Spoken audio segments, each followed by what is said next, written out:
business. Betul. Individu yang baru menceburi dunia perniagaan disarankan mencari pembimbing ataupun mentor sendiri kerana ia adalah kaedah yang bijak untuk berjaya dalam perniagaan. Selainnya, ia membantu juga usahawan baru bagi mencapai matlamat dalam perniagaan. Dan mereka juga turut menjadi rujukan termasuk memberi hikmat nasihat dalam urusan perniagaan serta dunia keusahawanan. Jadi anda baru belajar berniaga dan ingin terus berjaya. Jadi ada sebenarnya banyak syarikat yang menawarkan khidmat konsultasi bisnes yang boleh membantu anda. Ya, jadi untuk hari ini kita bersama-sama dengan dua orang tetamu kita. Kita ada Encik Fred Wu, CEO GE Consult Asia Sdn Bhd, dan juga kita ada Dato' Amir Ali, CIO GE Consult Asia Sdn Bhd, yang akan bercakap tentang bimbingan mentor yang melonjakkan hasil bisnes anda. Selamat datang ke Studio Bernama Radio. Selamat tengah hari. Okey, baik. Jadi kita nak tahulah untuk GECB. Okey, bagaimana GE Consult Asia. Ya, itu dia nama syarikatnya. Bagaimana sebenarnya syarikat ini boleh membantu untuk startup ataupun syarikat pemula niaga ini? Okey, Assalamualaikum, salam sejahtera. Dalam GECB ni kami amalkan kaedah 3 peringkat yang dipanggil PDP, iaitu P untuk pre, sebelum, D untuk during, ketika, dan P satu lagi itu post, selepas. So dalam peringkat pre atau sebelum, kami fokus pada pembentukan konsep penyelidikan dan perancangan strategik. Dalam peringkat during atau ketika pula, kami bantu usahawan baru untuk mengaktifkan dan dapatkan dana untuk perniagaan mereka. So pembiayaan adalah satu perkara yang amat penting, sama ada dari sektor swasta atau kerajaan. Kami membantu usahawan baru menyediakan dokumen-dokumen yang diperlukan untuk memastikan pembiayaan yang diperlukan diperoleh sebelum melancarkan perniagaan mereka lah.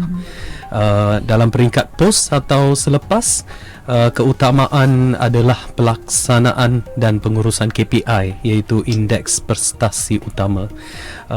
Berdasarkan plan strategi yang dihasilkan, perunding yang ditetapkan oleh kami akan membimbing, melatih dan menyokong usahawan baru tersebut sepanjang peralihan ke arah berdikari.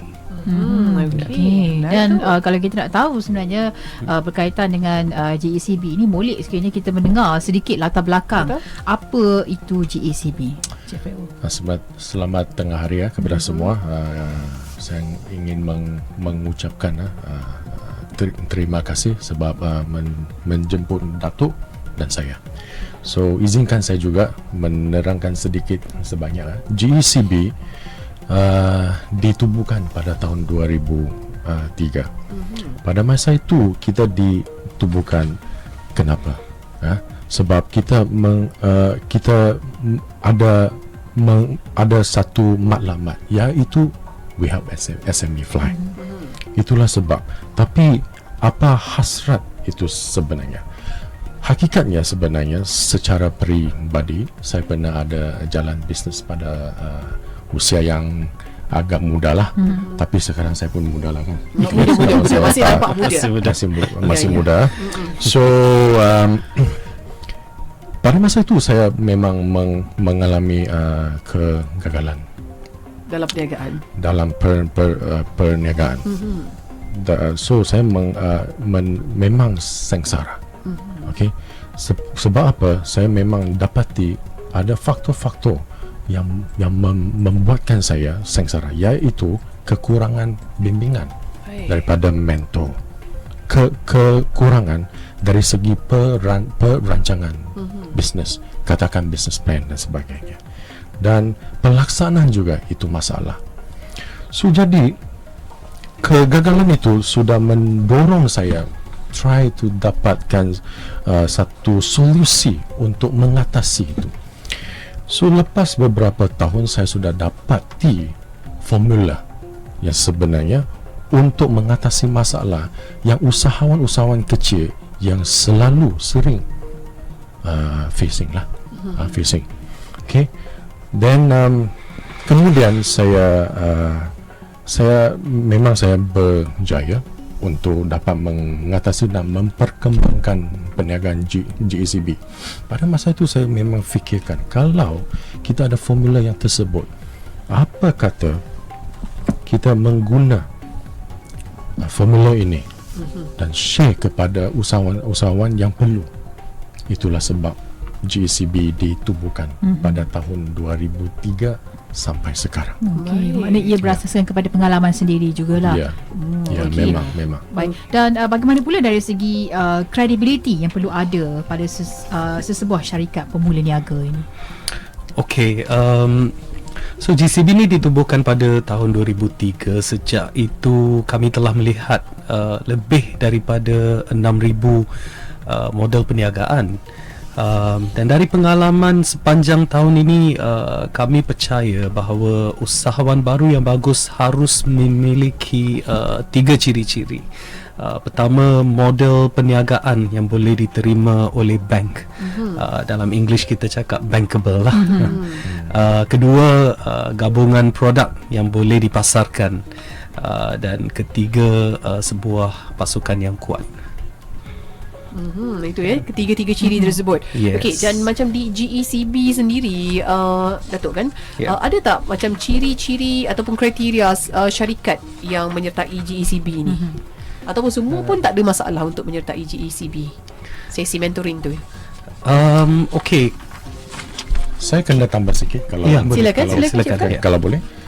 Yang Datuk tadi sebut pada dasar PDP itu, maknanya mahupun dia startup ataupun dalam growth stage, during stage, right. D, okay, ataupun pada penggal yang exit. Sesiapa yang ada ciri-ciri ini pun boleh participate consulting kita. Okey, baik. Dan GECB memang cukup pakar dalam turnaround and restructuring consulting group. Jadi apa sebenarnya turnaround dan juga restructuring yang dimaksudkan? Okey, kalau turnaround consulting atau perundingan pembalikan lah, dibahagikan kepada 3 gugusan. Pertama, syarikat-syarikat yang sedang merudum. Kedua, syarikat-syarikat yang alami kesempitan dan mereka memerlukan pertumbuhan eksponen. Ketiga, ada juga syarikat-syarikat yang mencari plan keluar. Mereka ada bisnes yang lancar, tapi mereka nak plan keluar, mungkin melalui IPO, initial public offering, ataupun M&A, ataupun private equity acquisition dan lain-lain kaedah.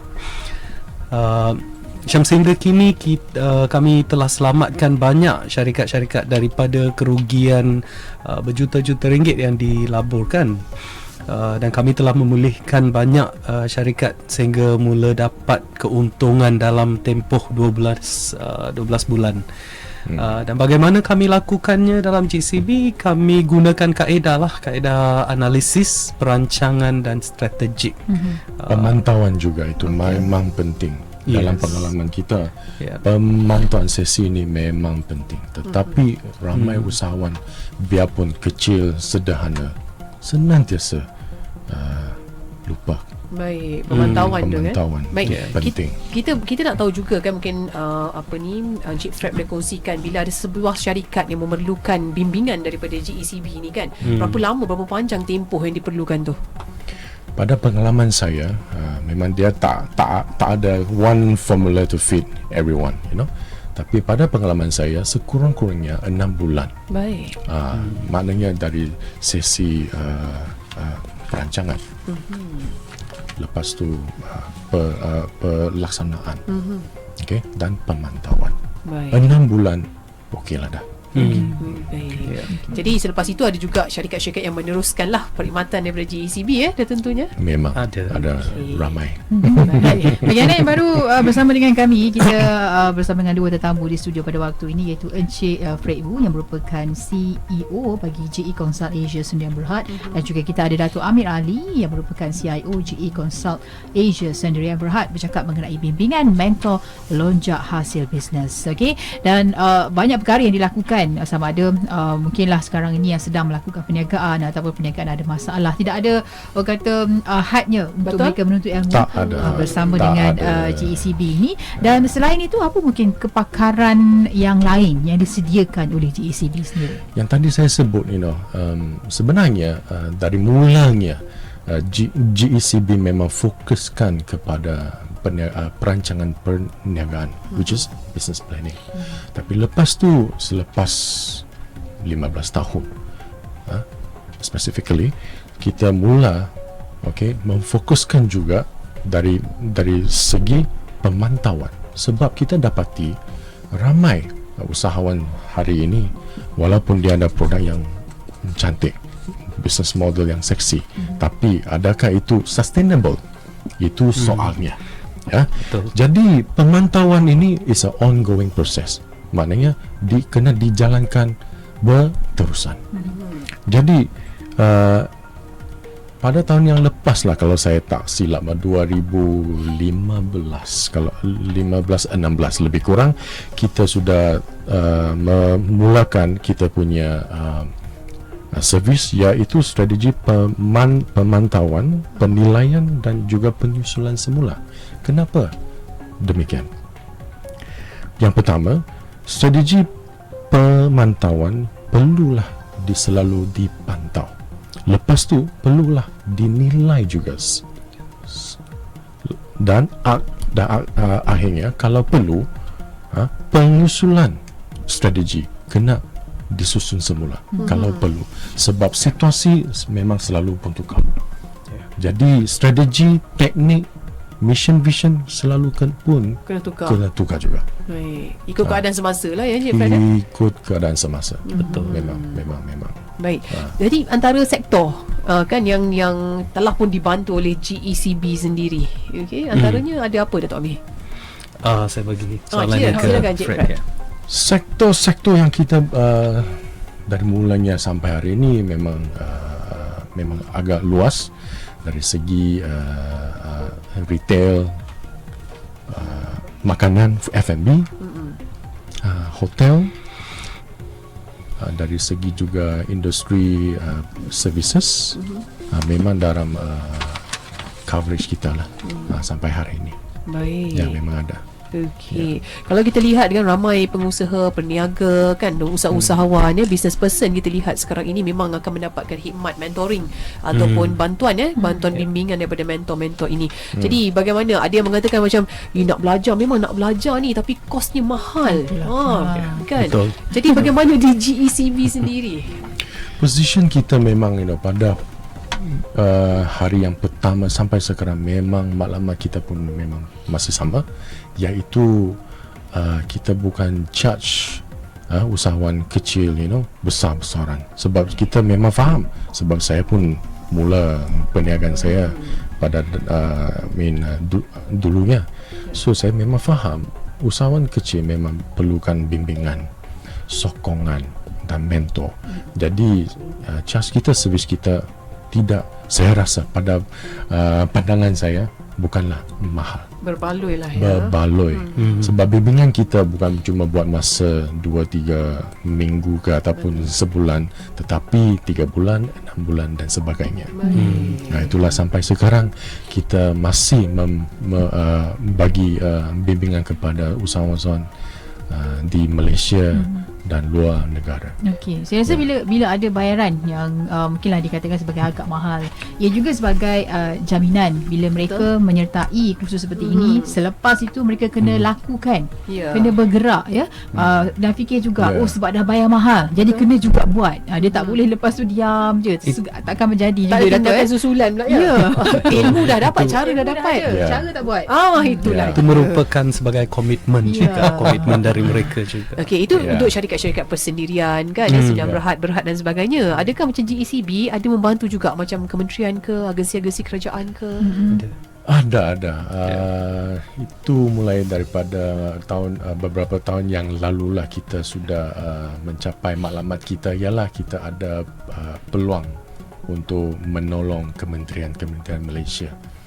Ini maklumat kita juga, termasuk beberapa GFC yang besar iaitu Brahim Sets, Mas Catering, Velcra, TNB, REV, dan KPRJ dan sebagainya. Ada. Baik.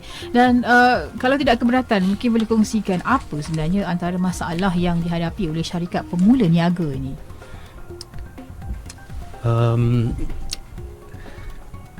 Memiliki idea yang bagus memang penting, tapi usahawan baru perlu turut memiliki ciri-ciri penting yang saya jelaskan tadi. Pertama, model perniagaan yang boleh diterima oleh bank itu untuk menarik pelabur investor, Kedua, gabungan produk yang mampu dipasarkan, itu untuk mencipta masa depan yang stabil. Dan ketiga, pasukan yang kuat yang saya sebutkan tadi, itu untuk menjadi tenaga kerja dan memastikan keutuhan aspek-aspek penting seperti perancangan, kewangan dan aliran operasi. So inilah ciri-ciri yang mesti dipentingkan oleh usahawan. Jika anda kata Datuk kan, mereka datang dah dengan produk mereka sendiri, mungkin dilihat macam agak kurang menarik ke kan, ataupun penjeramaan dia kurang bagus dan sebagainya. Jadi daripada situlah yang akan buat turnaround daripada tu. situ, ya betul. Daripada situ turnaround.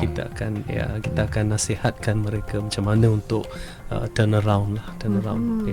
Baik, okey. Dan cabaran pula, kan kalau kita lihat pada syarikat pemula niaga, okey, katakan dah ada ciri-ciri tersebut, kan GECB dah nak bantu dah. Tapi apa cabaran yang mungkin ada pada pengusaha, usahawan itu sendiri, pemilik syarikat dan sebagainya? Cabaran-cabaran yang pertama kalau saya tak silap ialah dari segi keuangan. Sebab mereka saya boleh cakap setiap hari kita pun ada jumpa sekurang-kurangnya seorang usahawan, maupun kecil, sederhana ataupun besar. Jadi cabaran yang pertama ialah sumber keuangan. Akses dia kena diperluaskanlah pada pandangan saya. Cabaran yang kedua ialah business model dia sebenarnya kurang. Jadi mereka perlulah bimbingan yang cukup solid supaya mereka boleh fly, boleh terbang lebih jauh. Sebab business model itu memang penting. Sebab apa yang kita lihat sekarang, ramai usahawan memang ada dream big. Wah, mimpi yang besar, impian jadi, harapkan suatu hari nanti boleh can be one of the Facebook, owner. Tapi mereka cuma fikirkan secara depan, singkat. Sebab apa? Dia cuma dapatkan satu produk dan harapkan boleh dijualkan dengan serta-merta dan buat wang.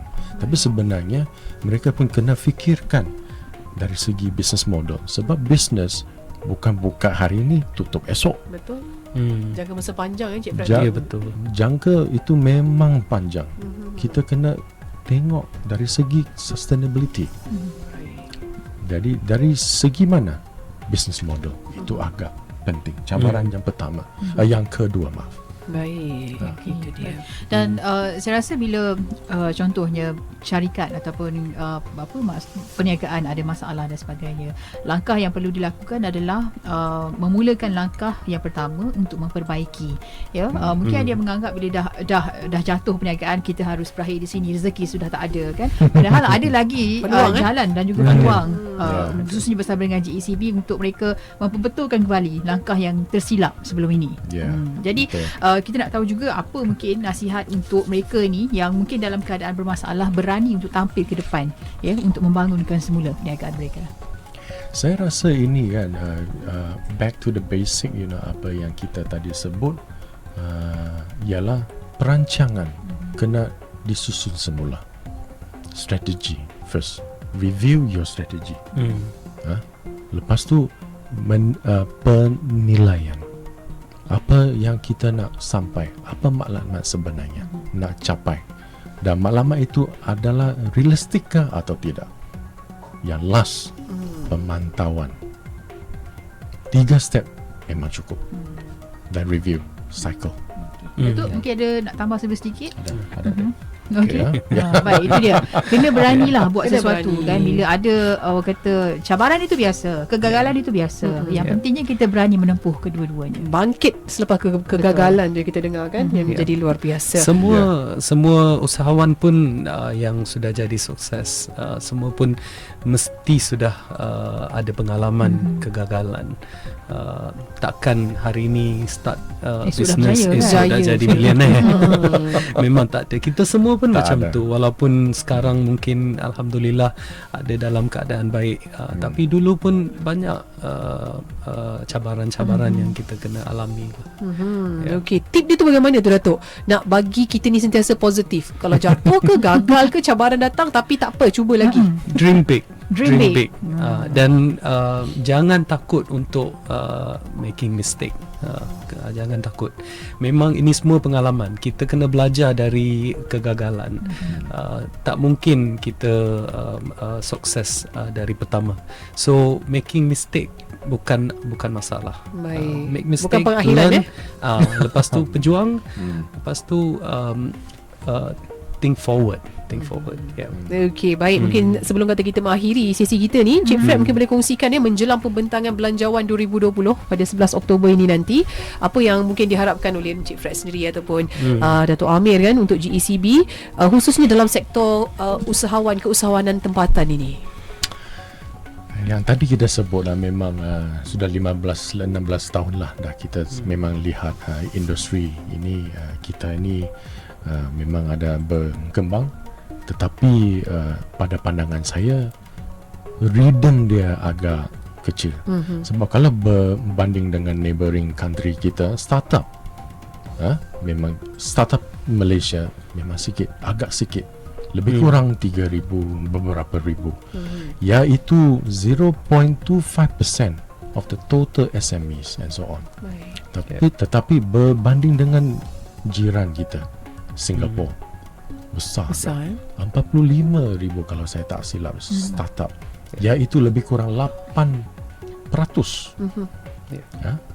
Jadi cabaran ini ialah macam mana kita boleh memperkembangkan startup supaya boleh menjadi satu daya kepada SME. Sebab SME kita memang penting. Kalau saya tak silap 98% ke atas.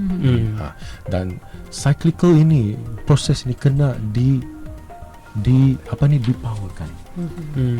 So cabaran saya kalau saya cakap wishlist, apakah wishlist kita? Cabaran pertama untuk bisnes kecil iaitu kewangan, sumber kewangan. Sebab berdasarkan research kita yang kita ada sekarang, majoriti sumber kewangan kita 90% datang daripada financial institute. 10% cuma datang dari sumber kewangan, which is market.